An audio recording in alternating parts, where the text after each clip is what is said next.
सनातन के विराट वैश्विक अनुभव के साथ पाप धोने का अनोखा अवसर था। महाकुंभ में सनातन के विराट वैश्विक अनुभव के साथ पाप धोने का अनोखा अवसर था।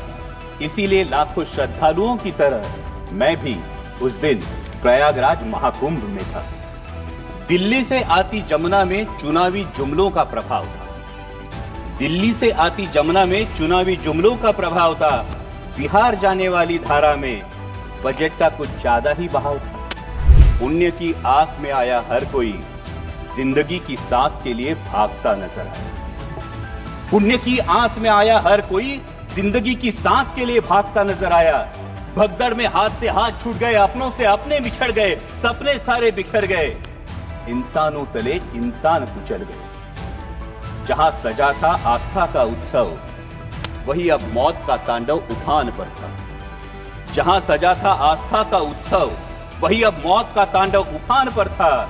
लेकिन प्रशासन लाशों से ज्यादा अपनी नाकामी और विफलता को ढकने में तत्पर था। कितने खोए, कितने मरे, कितने लापता, कितने खोए, कितने मरे, कितने लापता। लोगों के साथ सरकारी आंकड़ा भी गायब था। शासन प्रशासन हर कोई चुप्पी छादे। शासन प्रशासन मीडिया हर कोई चुप्पी साधे। शायद किसी के लिए मानवता से ज्यादा इवेंट होना जरूरी था। धन्यवाद अध्यक्ष महोदय। महामहिम राष्ट्रपति जी के अभिभाषण के धन्यवाद प्रस्ताव में बोलने के लिए मैं अपनी पार्टी राष्ट्रवादी कांग्रेस शरद चंद्र पवार पार्टी की तरफ से खड़ा हूं।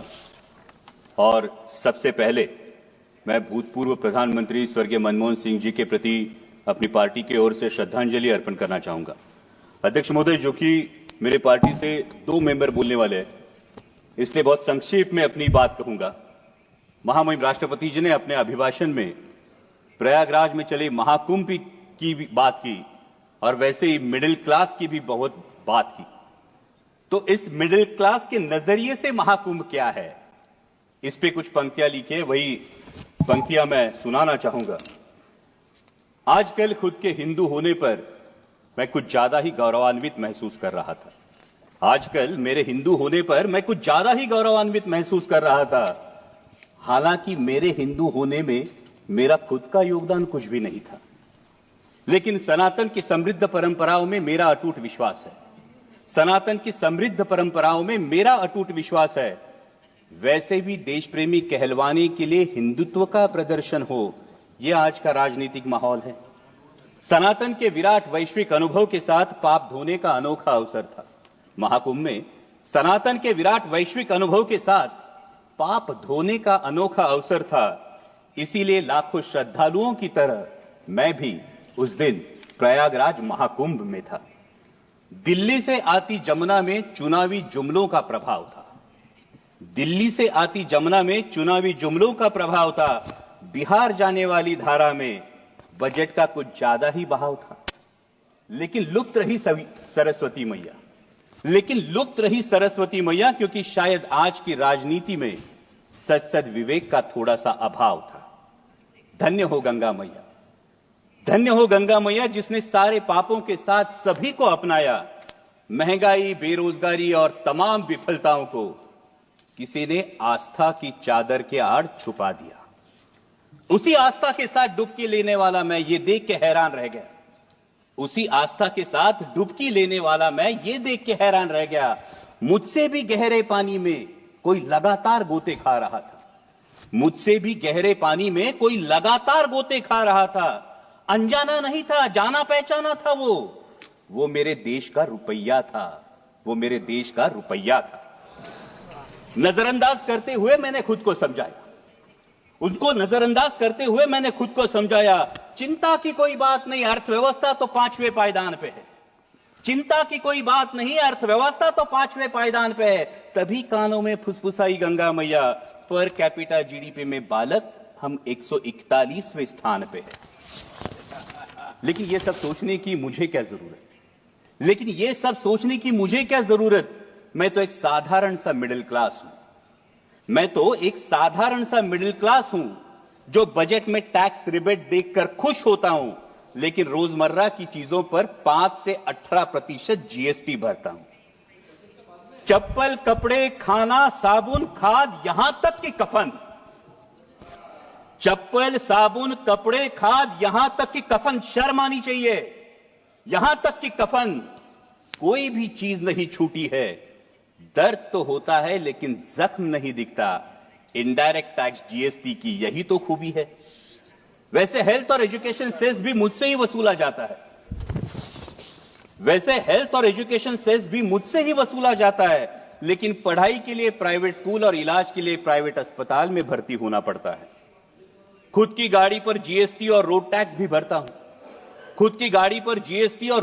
भी भरता हूं। लेकिन गड्ढे, टोल और पेट्रोल सेस से कहां राहत पाता हूं। महंगाई तो बढ़ती है लगातार, तुलना में सैलरी नहीं बढ़ती। लेकिन कहां शिकायत कर पाता हूं। लोकल ट्रेनों में लटकता हूं, ट्रैफिक जाम में फंसता हूं। मानो प्रीमियम और ईएमआई चुकाने के लिए मैं जीता हूं। ईएमआई से याद आया, पिछली बार चुका नहीं पाया तो बैंक मेरे दरवाजे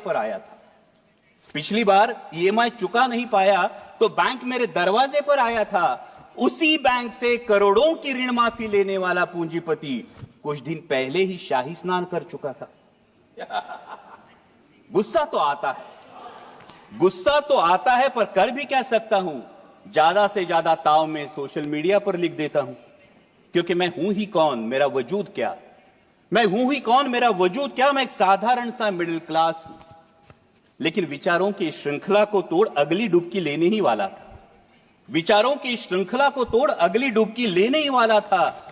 तभी कानों पर शोर आया, पुण्य की आस में आया हर कोई, जिंदगी की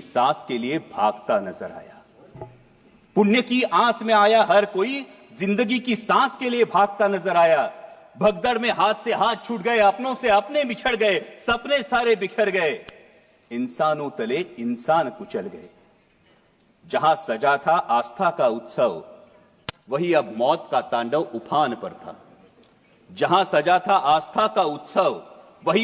का तांडव उफान पर था। लेकिन प्रशासन लाशों से ज्यादा अपनी नाकामी और विफलता को ढकने में तत्पर था। कितने खोए, कितने मरे, कितने लापता। लोगों के साथ सरकारी आंकड़ा भी गायब था। शासन, प्रशासन, हर कोई चुप्पी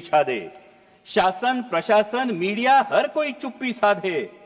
शायद किसी के लिए मानवता से ज्यादा इवेंट होना जरूरी था।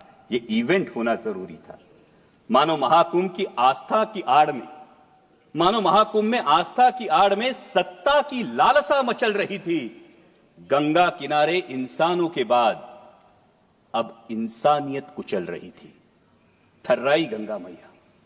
थर्राई गंगा मैया फिर संभल कर बोली, किनारे पर लाशों के अंबार नए नहीं है मेरे लिए। पाप तो धो दूंगी तुम्हारे, लेकिन यह वचन देना होगा कि इस सत्ता की लालसा में एक दिन लोकतंत्र भी लाश न बन जाए। ध्यान रखना होगा तुम्हें भारत के भविष्य के लिए। भावभीनी नजरों से मैंने आखिरी डुबकी लगाई। पापों का तो पता नहीं, अंधभक्ति की पट्टी जरूर खुल गई। धन्य हो गंगा मैया, जिसने भावनाओं से बढ़कर जिम्मेदारी की जोत जलाई। एक मिडिल क्लास को उसके भारतीय होने के कर्तव्य की याद दिलाई। जय हिंद, धन्यवाद।